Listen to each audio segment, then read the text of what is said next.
merubah filosofi peran Taspen, Oke. peran perusahaan dalam artian dulu mungkin orang tahunya sebagai pengelola penyalur dana pensiun, Mhm. sekarang ini lebih ke life cycle service enabler. Life cycle service enabler. Jadi Oke. kayak Taspen itu istilahnya apa ya? Kayak menjadi mitra kesejahteraan bagi Mhm. para ASN selama life cycle-nya gitu, selama sepanjang Siklus hidupnya. hidupnya. Tiap informasi atau laporan ke kita, pasti kita akan misalnya nomor-nomor telepon, handphone WA gitu ya, Mhm. pasti kan kok kita akan kumpulkan, kemudian kita laporkan ke Komdigi Oh, untuk di blok. blok. Sebenarnya para pensiunan juga pada saat pensiun itu kan masih segar, aktif dan lain-lain gitu kan. Kenapa nggak kita kasih fasilitas untuk mereka belajar kewirausahaan gitu. Makanya adalah istilahnya wirausaha pintar gitu, Transpreneurship. Itu untuk memfasilitasi para peserta aktif yang mau pensiun, mereka kita kasih pembelajaran terkait dengan kewirausahaan. Jadi pada saat pensiun atau sebelum pensiun pun, nanti kita kerjasama juga dengan mitra perbankan. Silakan diberikan bantuan pinjaman lunak gitu ya. Plus nanti ada mentoringnya juga gitu. Jadi nggak cuman kasih Dilepaskan pinjam, dana. dilepas bye gitu kan.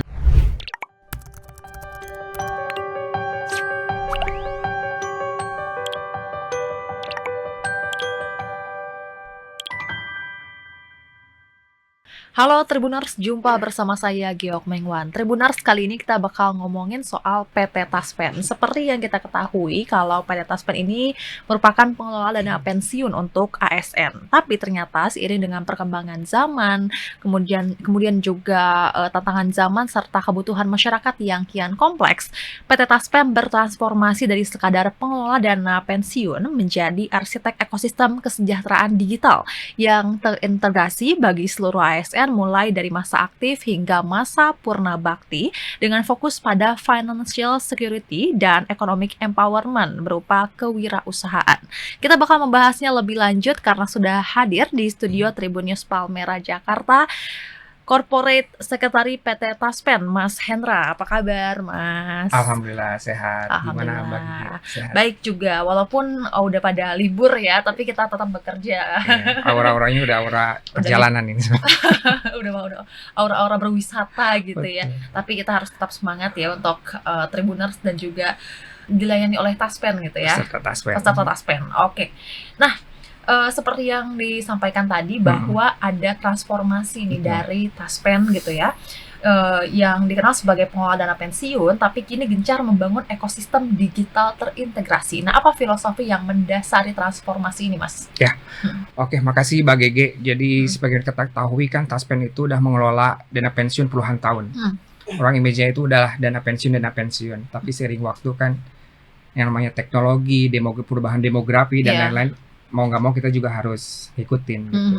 Nah, inilah kita juga mesti adaptasi dengan kondisi sekarang, dan kita juga ingin memudahkan layanan kepada peserta seperti gimana caranya gitu. Salah satunya ya dengan teknologi ini, membuat ekosistem yang bisa memudahkan peserta kita mendapatkan layanan. Ini kalau kita filosofinya sih sebenarnya lebih ke bukan memodernisasi sistem, tapi lebih ke merubah filosofi peran Taspen, peran perusahaan dalam artian dulu mungkin orang tahunya sebagai pengelola penyalur dana pensiun, sekarang ini lebih ke life cycle service enabler. Life cycle service enabler. Jadi kayak Taspen itu istilahnya apa ya? Kayak menjadi mitra kesejahteraan bagi para ASN selama life cycle-nya gitu, selama sepanjang siklus hidupnya. Gitu. Akan selalu hadir gitu dari awal sampai akhir, daripada saat mereka menjadi masih calon sampai masa pensiun. Dari calon ya. Betul. Kan mungkin sebagian orang yang taunya untuk pas pensiun aja gitu, tapi ternyata juga sudah dibantu gitu. Betul. Ya sejak CPNS begitu ya. Karena kita ada itu bukan hanya pada saat pensiun saja, pada saat menjadi peserta aktif, maksudnya menjadi calon pun, mereka udah menjadi peserta kita, mendapatkan layanan dan program kita. Oke, nah mengapa digital integration menjadi kunci dari masa depan ASN, Mas Hendra? Tentunya karena kita kan archipelago ya, berpulau-pulau gitu kan. Kemudian gimana cara mengintegrasikan data dan lain-lainnya. Sekarang kan udah berbagai teknologi dan tentunya kita kan ingin memberikan layanan yang 5T tepat lah gitu kan buat para peserta dan memudahkan dari sisi jarak dan lain-lainnya. Makanya gimana caranya biar layan itu bisa tepat kepada peserta dan cepat gitu. Makanya perlu integrasi data dan tentunya harus didorong juga dengan data yang valid. Makanya kita juga sering kolaborasi dengan beberapa Pemda, dengan stakeholder kita, bagaimana mengintegrasikan data kita. Jadi pada saat si peserta ada perubahan data, misalnya ada udah menikah kembali, misalnya atau ada anak, itu kan otomatis harus diupdate ya, karena akan mempengaruhi nanti pada saat perhitungan kami. Nah itu udah kita integrasikan dengan melalui aplikasi SIM Gaji kita yang ditampilkan di Pemda-Pemda. Jadi memang selain sistem yang kita bangun nih untuk memudahkan para peserta, kita juga berkolaborasi dengan stakeholder kita. Oke, jadi semua peserta dari Taspen ini mau dimanapun itu bisa terlayani dengan baik ya dengan sistem yang terintegrasi ini. Nah, Mas, apa saja pilar utama yang membangun digital hub ASN nih? Ya, oke. Pilar-pilar itu tentunya kalau yang namanya sistem ya, yang paling utama itu adalah compliance sebenarnya. Jadi sistem yang baik juga belum tentu kalau berhasil kalau compliance-nya atau tata kelolanya itu nggak lemah gitu kan. Itulah kalau makanya di kita juga compliance itu atau governance itu harus bagus pilar utamanya. Kemudian dari sisi digital services-nya atau end to end. Kalau misalnya kita kan sekarang udah punya andal nih gimana proses peserta dari awal sampai akhir itu ya udah cukup di situ gitu. One stop service lah istilahnya kayak gitu. Dan tentunya juga dari sisi security ya. Itu yang perlu kita perhatikan, bukan hanya fokus security itu pada saat akhir atau pada saat ada case, tapi memang pada saat desain di awal pun kita harus memperhatikan, harus sudah mendesain seperti itu. Oke, jadi pencegahan juga betul, ya Mas ya. Di tata kelola tadi governance-nya, kemudian ya end to end user-nya dan security itu yang harus menjadi pilar yang harus kita pegang teguh itu dalam pembangunan teknologinya. Oke, tapi gimana nih Mas, ekosistem ini menjamin layanan yang cepat, transparan, dan terintegrasi nih bagi ASN aktif maupun yang sudah purna bakti? Ya, tentunya kan karena kita juga ini udah tadi kerjasama dengan beberapa Pemda gitu kan, jadi insya Allah lah dari sisi data lebih update real time. Karena setiap ada perubahan data dari peserta udah automatically berubah juga di tempat kami gitu. Dan misalnya untuk para pensiunan, misalnya kalau dulu kan harus datang ke mitra, ke Taspen yang jauh-jauh dan lain-lain. Ya sekarang kan udah bisa pakai andal by Taspen yang cukup di handphone, udah automatically masuk. Dan itu kan setiap hari kita rekon juga dengan mitra bank dan lain-lainnya. Jadi transparansinya pasti dijaga banget. Oke, dan juga efisien ya Mas. Efisien karena pertama mereka nggak perlu ngantri, nggak perlu, dulu kan mungkin ya namanya Indonesia kan ada yang di perbatasan jauh dan di sana. Mau ke Taspen kita kan cuma ada 57 kantor cabang nih di seluruh Indonesia itu, which is maksudnya untuk seluas ini masih kurang lah karena ada kota besar. Nah tentunya kalau misalnya nggak ada teknologi seperti itu kan harus datang ke Taspen atau ke mitra bayar yang butuh ongkos, jarak, waktu dan lain-lain, belum ngantrinya. Nah sekarang kan udah tinggal duduk manis, buka di kamar atau buka tempat tidur, bangun tidur, rebahan, kelar, udah langsung masuk. Udah. Sesimpel itu. Nah, tadi kan sempat disinggung nih soal cyber security-nya nih. Betul. Nah, salah satu tantangannya itu adalah hal itu gitu ya, Mas. Bagaimana nih dari Taspen sendiri untuk menjaga keamanan data dari peserta? Itu yang paling penting ya, apalagi sekarang kan ya kemarin kan sempat ada isu banyak penipuan lah ya, phishing lah dan lain-lain. Itu kita udah benar-benar banyak banget modusnya. Ya betul. Yang pertama dari sisi internal kita dulu nih. Dari sisi internal kita harus memastikan bahwa sistem kita itu udah bagus gitu.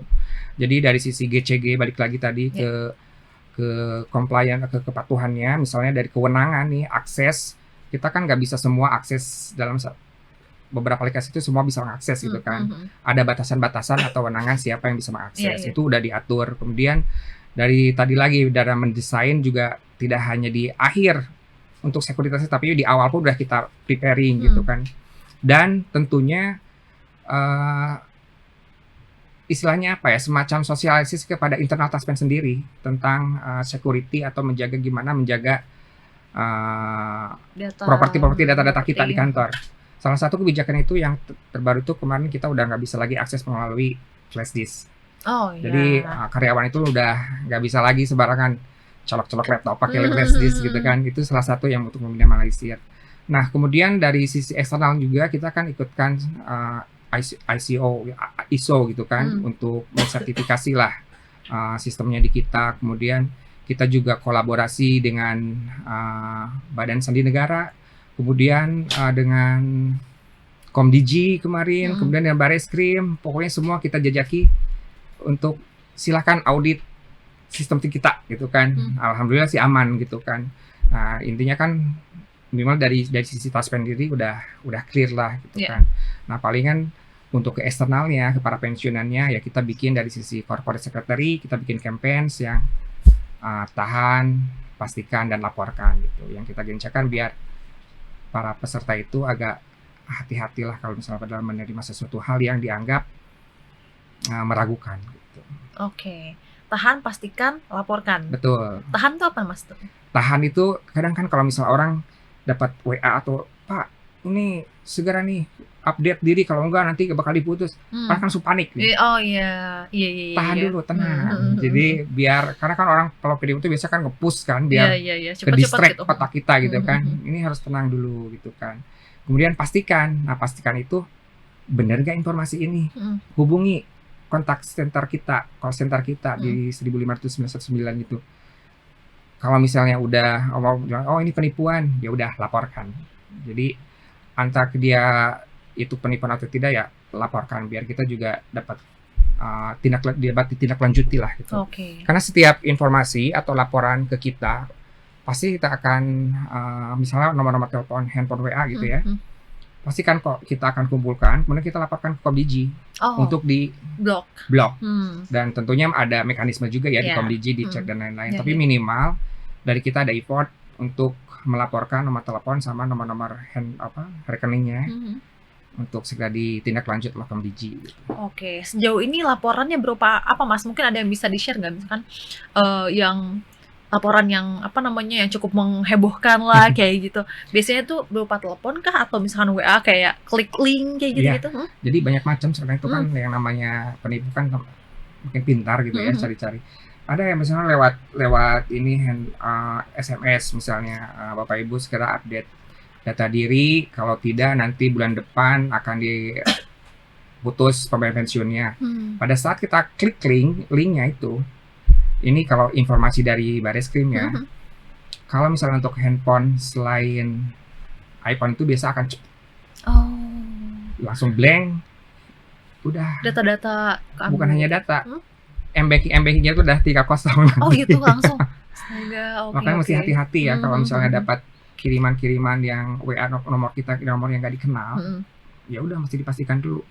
Kan kadang kita tahu lah ya. Ini kok rada aneh gitu. Ya udah jangan dibuka-buka. Takutnya itu phishing dan narik semua data termasuk dana-dana di sini di handphone. Jadi butuh awareness dari peserta taspen. Dan sekarang mungkin ya saya sampaikan juga ya kemarin itu malah ada yang sampai pakai video call. Oh yang pakai AI itu ya? Iya. Nah ya mungkin kadang kan yang namanya udah sepuh kan nggak aware soal kayak gitu ya. Jadi ya kita juga akhirnya gencar juga mengedukasi betul seperti itu gitu. Betul. Oke. Nah, tadi kan kita udah ngebahas soal cyber security ini dari Taspen. Yes. Nah, salah satu tantangan lainnya adalah birokrasi dan waktu layanan nih Mas. Nah, melalui aplikasi dan autentikasi digital, seberapa signifikan nih Taspen mampu memangkas pain points layanan konvensional bagi ASN? Ya, kalau pain point itu kan tadi misalnya dari sisi jarak ya, dari sisi jarak karena kan nggak semua para penerima pensiun itu kan di kota gitu ya. Kemudian dari sisi tadi ngantri lah, kemudian biaya perjalanannya, waktu yang harus mereka habiskan, tentunya itu kan akan menjadi sesuatu hal yang memberatkan lah. Tapi dengan adanya sistem seperti Andal yang bisa autentikasi dimanapun, kapanpun, itu akan memangkas semuanya itu gitu. Karena udah once sekali oke, ya udah langsung masuk rekening gitu. Oke, berarti Tinggal ada belanja deh. sosialisasi juga bagaimana ASN ini, apalagi yang udah Purna Bakti yang sepuh-sepuh gitu ya, Mhm. maksudnya bagaimana cara menggunakan si andalan ini berarti ya ada ya Betul. Jadi sosialisasinya? sekarang ini kita sasaran itu nggak cuman ke para pensiunnya ya, Mhm mhm. tapi lebih ke support sistemnya. Oh Misalnya keluarga, keluarganya, oke, anaknya, pasangan, cucunya mhm. gitu. Jadi yang di campaign atau di sosialisasi kita pun di sosmed kita Mhm. ya udah mulai mengarah-ngarah ke keluarga-keluarganya Keluarganya, gitulah gitu. oh, Minimal iya kan iya karena kan iya iya. pasti akan nanya, "Cuk, tolong Iya gimana iya iya iya bantuin dan iya, lain-lain." mhm Ya mhm kalau mhm. cucunya udah paham kan bisa bantu Betul gitu. betul, Bisa apalagi cucunya mengingatkan. pasti mungkin udah generasi alfa sekarang berarti ya, Betul, yang udah udah paham teknologi lah ya. banget tuh. Oke. Nah, bagaimana nih Taspen Mas memastikan prinsip 5T nih? Tepat Hmm, administrasi, tepat orang, tepat waktu, tepat jumlah, tepat tempat. Nah, diterapkan dalam layanan ini gimana nih? betul. Kita memang itu bukan hanya 5T itu bukan hanya sebagai slogan ya, Mhm. tapi udah istilah kayak mendarah daging lah di Oke. Taspen itu. 5T kan 5 tepat administrasi, Mhm. otomatis kan kita harus memastikan bahwa data itu benar gitu dan patuh regulasi gitu. Makanya kan dalam setiap transaksi pun kita udah nggak ada manual lagi, semuanya udah by system. Mhm. Dokumen-dokumen udah pakai Elo, jadi ya udah terdigitalisasi lah gitu kan. Itu tepat administrasi. Kemudian tepat orang nih. Kita kan mesti memastikan bahwa si penerima pensiun itu adalah benar-benar yang bersangkutan Iya, gitu kan. mhm mhm. Kalau dulu kan mungkin bisa jadi kan sebelum ada teknologi gitu Iya. kan. Kan kita nggak tahu entah itu kembarannya atau siapanya Oh gitu kan. iya, mhm mhm Kalau mhm. sekarang kan karena udah biometrik gitu kan, Oh iya, ya mhm udah nggak mhm. bisa dimanipulasi gitu. Oh berarti dulu tuh ada case-case kayak gitu ya? Ya dulu ada yang namanya masih Mmm. manual gitu Iya iya ya, iya iya kan iya. kita nggak tahu. Kalau Mhm. sekarang kan ya si ahli warisnya pun kan mesti di-enroll dulu nih. Mmm. Setelah di-enroll baru dia layak untuk autentikasi berikut-berikutnya. Nah jadi sebelum yang nggak di-enroll mau jungkir balik pun nggak bakalan Mhm mhm mhm mhm. bakalan berhasil Bisa, mhm. autentikasinya gitu, uangnya itu kan dari tempat orang gitu Iya. kan. Nah kemudian dari tempat waktu. As long as dia persyaratannya udah lengkap, itu kita udah ada SLA-nya, under 1 hours udah harus kita bayarkan gitu, harus kita proses. Mmm. Itu tepat waktu. Iya, Kemudian sekarang tepat jumlah ya? jumlah Mhm. nih. Nah, jumlah ini kan tadi misal kita kan harus memastikan bahwa apa yang kita bayarkan ke yang bersangkutan itu udah tepat. Mhm. Tentunya kita kan harus update juga data-data, misal kayak tadi yang bersangkutan ternyata udah punya anak lagi Mhm. atau udah cerai dan lain-lain. Nah, itu kan akan mempengaruhi perhitungan di kami. Nah, makanya kami kolaborasi dengan Pemda, dengan stakeholder untuk memastikan bahwa angka yang kita berikan ke mereka itu udah sesuai Sesuai. jumlahnya gitu. Dan so far alhamdulillah sesuai. Dan terakhir mungkin tepat tempat ya, Mhm. memastikan bahwa yang dibayarkan itu adalah tempat yang benar. Dalam artian di sini tuh mungkin sekarang zaman transfer ya berarti nomor rekeningnya gitu kan. Nomor Iya. rekeningnya itu bukan nomor rekening siapa Siapa? gitu kan ya, Mhm. harus tertuju yang udah terdaftar di Taspen Mhm mhm. gitu. Dan kita pun sistemnya juga udah ada kerjasama dengan mitra bank gitu yang Oke. bisa nyambung gitu. Jadi Mmm. insya Allah lah 5T itu bisa terjalan nih, udah jalan gitu. Oke. Nah tadi kan disinggung tuh, kerjasama dengan bank. Nah Betul, udah kerjasama sama bank siapa apa aja dan juga mungkin fintech juga, apakah udah betul. kerjasama juga? Jadi memang karena tadi ya Indonesia itu luas banget, kita mesti ada kerjasama dengan membantu menyalurkan pensiunan. Mhm. Jadi kita dibantu dengan 45 mitra bayar, 45 mitra bayar. pos Mhm. sama perbankan. Jadi ada sekitar 13 ya untuk yang BUMN, bukan BUMN, ya Himbara. Mhm. ini ya Bank Nasional lah gitu kan Mhm. ya, Swasta sama Bank Himbara. Sisanya BPD. Ada Oh. juga yang digital. Mmm. Ada 2. Jadi itu salah satu cara kita untuk mendekatkan kepada peserta juga. Biar peserta sekarang udah bisa milih, maksudnya kalau mungkin Iya, dibatasi udah banyak kan opsinya ya sekarang. kalau udah dibatasi kan ya terbatas Mhm itu. Kalau mhm. sekarang kan silahkan mereka yang penting layanan yang paling baik menurut mereka yang Betul. mana kita bebaskan Mhm. memilih gitu. Jadi kita nggak pernah memaksakan harus masuk ke A, B, C, itu kita kembalikan ke pesertanya. Iya, termasuk banyak banget sih opsinya 45 ya, Mas, ya? 45. 45. Oke. Nah, tadi kan, apa namanya, sempat disinggung bahwa, Taspen ini melayani dari mulai CPNS sampai Purna Bakti. Betul. Nah, ada juga nih yang tadi kan disinggung soal mendorong kewirausahaan bagi ASN. Iya. Nah, mengapa Taspen ini fokus pada yang fokus pada jaminan sosial, kini melangkah ke pemberdayaan ekonomi? Iya, karena yang namanya ini ya, kita kan mesti belajar juga dari tempat lain gitu. Kita ngelihat bahwa kita sempat benchmark juga ke beberapa negara gitu yang pengelola dana pensiun, misal kayak di Korea ada GAPS.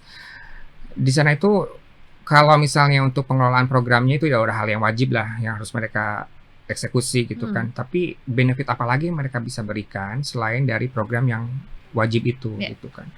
Ada hal-hal yang bisa memberikan value added lah buat para peserta. Nah, kemarin akhirnya kita ngelihat kan bahwa sebenarnya para pensiunan juga pada saat pensiun itu kan masih segar, aktif dan lain-lain gitu kan.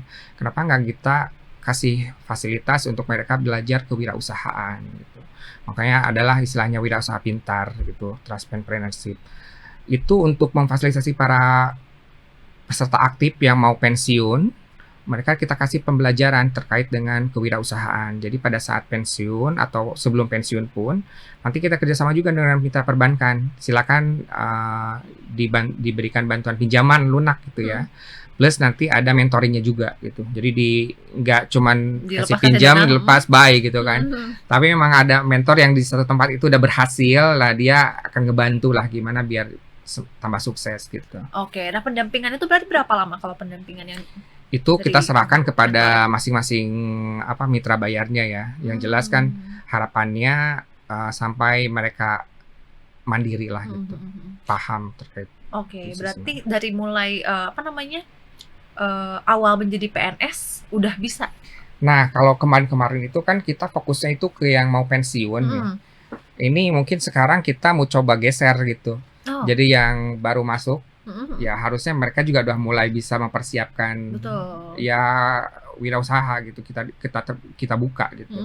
Yang mau belajar atau mau dikasih pembelajaran terkait wirausahaan pintar lah gitu, biar persiapannya lebih matang. Betul. Karena kan ada trial and error juga kan. Karena wirausaha juga kita kan melihat juga nih potensinya gimana gitu ya. Oke, berarti ini pesertanya cuma buat PNS doang atau bisa buat umum? Kalau misalnya kita ada yang program untuk PNS tadi, peserta kita, tapi kita juga ada yang namanya kan unit TJSL. Itu memang untuk yang masyarakat umum juga. Jadi kita juga perkenan mempersilahkan untuk para peserta kita, masyarakat yang mempunyai usaha untuk kita bantu gitu. Oke, jadi bisa ya? Bisa dengan bunga yang lunak. Oke, nah tadi kan pendampingan gitu ya. Betul. Untuk pembiayaan dan juga pendampingan. Tapi ada lagi nggak sih Mas program nyata untuk membekali ASN pensiunannya dengan skill kewirausahaan? Apakah ada integrasi kurikulum atau pelatihan yang didukung? Jadi ini kan udah beberapa tahun ya program kewirausahaan pintar itu, dan kita juga udah punya banyak modul-modulnya. Nah ini tadi juga kita udah ngobrol-ngobrol nih dengan tim TJSL. Dari modul-modul itu mau kita bikinkan semacam silabusnya gitu, kita standarkan. Karena kan ke depan tadi kita juga nyasarnya PNS baru-baru gitu. Nah itu yang mau kita, maksudnya istilahnya kita udah punya materinya nih, ya udah tinggal kita sandarkan, nanti kita gerakan untuk yang teman-teman ASN di approach gitu ya. Betul. Oke. Nah, dengan ekosistem digital Taspen nih dan sinergi dengan BUMN ya, atau lembaga-lembaga lain menciptakan marketplace atau bisnis pipeline atau jalur bisnis ini bagi produk wirausaha yang dihasilkan ini seperti apa? Jadi ini ya namanya kalau ini kan ada aturan baru sebenarnya untuk penyaluran UMKM itu kan satu pintu melalui BRI ya. Tapi tetap kita juga yang existing kan tetap kita kelola gitu. Nah, salah satu untuk ngebina UMKM kita itu dari sisi misalnya di kantor cabang kita kan ada 57, kita kasih spot untuk mereka bisa mendisplay barang-barangnya. Karena kan masih ada juga ya para pensiuner datang ke Taspen gitu kan. Nah, minimal mereka tahu lah kayak gitu. Terus kita juga ikutkan dalam beberapa pameran di dalam negeri, maksudnya biar mereka juga termotivasi lah gitu kan. Dan dari sisi dengan kolaborasi tadi dengan BUMN atau dari kementerian, kita kan ada Padi UMKM, aplikasi untuk UMKM.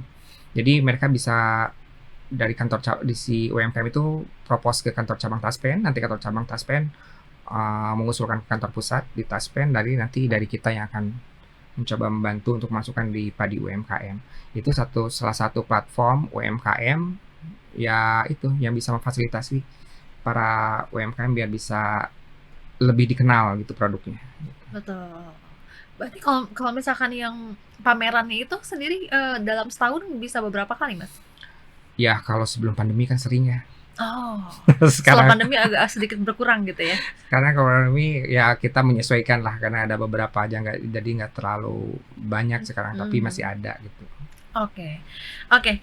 Nah, Mas, tantangan terbesar nih yang Mas ini hadapi dalam mengubah pola pikir pensiunan dari yang terbiasa ini kan menerima aja gitu kan dana, sekarang jadi mandiri dan berani untuk berwirausaha, itu apa aja tantangannya, Mas? Ya, tentunya kan kalau misalnya kondisi yang kemarin-kemarin karena ya namanya biasa PNS kan lebih ke lebih ke rutinitas gitu ya. Iya, iya. Tiba-tiba kan langsung harus beralih gitu kan menjadi pengusaha. Nggak semudah itu juga menjadi pengusaha gitu. Makanya ini itu kan salah satu yang agak-agak PR juga gitu kan. Tapi gimana caranya biar kita juga merubah mindset mereka dari benefit saver, jadi hanya penerima manfaat Taspen aja, tapi menjadi semacam active economic actor gitu, pelaku gitu mereka. Ekonomi, tapi kan yang tadi itu butuh waktu gitu kan. Makanya ini kita coba balik tadi mulai dari awal-awal nih kita harus mulai menginformasikan kepada mereka bahwa ada program ini loh di Taspen gitu, dan mereka bisa memulai gitu. Kalau misalnya ya biasa kan di awal kan ada jatuh bangun lah ya. Iya, betul. Jadi pada saat nanti udah matang kan ya udah bisa berjalan. Nah, Oke. Nah, secara makro nih, Mas, apa dampak jangka panjang yang diharapkan Taspen terhadap ketahanan ekonomi nasional nih melalui ekosistem digital dan program kewirausahaan ini? Betul. Nah, karena kan kalau kaitannya dengan yang tadi ya, tentunya kan Taspen itu memberikan manfaat kepada para pensiunan dan itu menjadi salah satu ekonomi enabler atau apa gitu. Karena kan mereka kan akan mempunyai pendapatan gitu yang menjadi perputaran ekonomi lah gitu kan. Kemudian yang kita harapkan juga dengan mereka terlibat dalam kewirausahaan atau UMKM itu kan akan menciptakan UMKM, kemudian akan menciptakan lowongan-lowongan pekerjaan baru dan tentunya akan meningkatkan pendapatan. Dan ya kalau misalnya itu kan dari kecil-kecil, kalau lama banyak-banyak kan bisa pengaruhi secara nasional gitu. Oke. Seperti itu. Oke, nah Mas, jika ekosistem ini berjalan dengan optimal, Mas, bagaimana Anda memproyeksikan nih profil Purnabakti ASN 10 tahun ke depan? Nah, 10 tahun depan ya, kalau kita lihat kan di tahun 2003 itu sekitar 69-an masyarakat Indonesia itu udah mulai mengakses internet ya.